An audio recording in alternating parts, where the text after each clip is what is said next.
கிறிஸ்துவுக்குள் மிகவும் பிரியமானவர்களே, ஆண்டவரும் இரட்சகருமாகிய இயேசு கிறிஸ்துவின் இணையற்ற நாமத்துல அன்போடு கூட வாழ்த்துகிறேன், வரவேற்கிறேன்.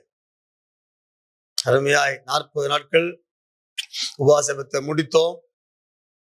குட் ஃப்ரைடே முடித்தோம், ஈஸ்டர் முடிச்சிட்டோம்.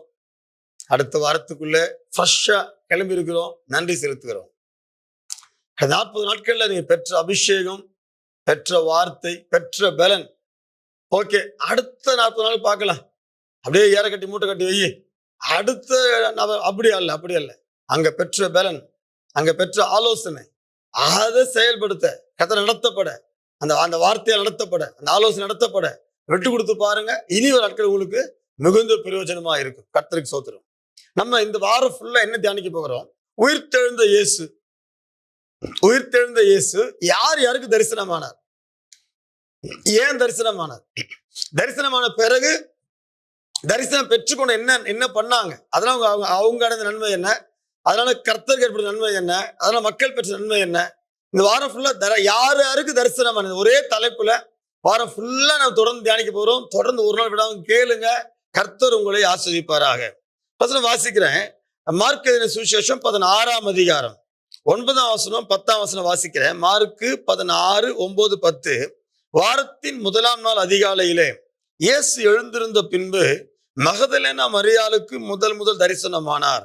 அவளிடத்திலிருந்து அவர் 7 பிசாசுகளை துரத்தி இருந்தார்.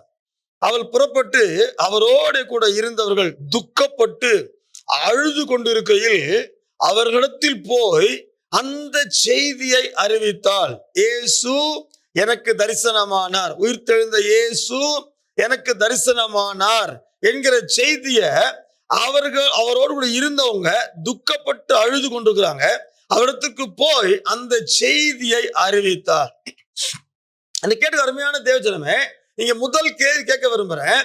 ஆண்டவர் முதல் ஏன் மகதலேனா மரியாளுக்கு தரிசனமானார்? தன்னுடைய ஊழியத்தை தொடர்ந்து செய்ய போற சீஷர் தரிசனமாக வேண்டியது தானே? பிஷப்பா உட்கார வச்சு தன் ஊழியத்தை அதிக பொறுப்பு கொடுக்க போற பேதுருக்கு முதல் தரிசனமாக வேண்டியதானே? அல்லது மார்பிலே சாய்ந்து கொண்டே இருந்த உண்மை அதிக அன்பா இருந்த அந்த யோவான் சீஷனுக்கு முதல் தரிசனமாக வேண்டியது தானே?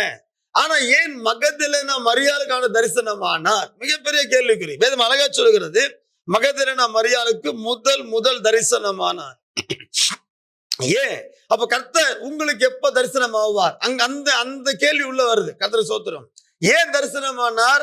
அவ விடியற் காலையில புறப்பட்டு சுகந்த வர்க்கம் இடும்படி விடியற் கால புறப்பட்டு கல்லறைக்கு போகிறாள். வாசிக்கிறேன் பாருங்க. அதே 16ஆம் அதிகாரம் 1 வாசிக்கிறேன் பாருங்க. ஓய்வு நாள் ஆன பின்பு மகதலேனா மரியாளும் யாக்கோபின் தாயாகிய மரியாளும் சலோமே என்பவளும் அவருக்கு சுகந்த வர்க்கம் இடும்படி அவைகளை வாங்கி கொண்டு வாரத்தின் 1ஆம் நாள் அதிகாலையிலே சூரியன் உதயமாகிற போது கல்லறையிடத்தில் வந்து, கேட்ட அருமையான தேவஜனமே, அவளுடைய தாகம், அவளுடைய வாஞ்சை, அதனாலதான் ஆண்டவர் முதல் அவளுக்கு தரிசனமாகிறார்.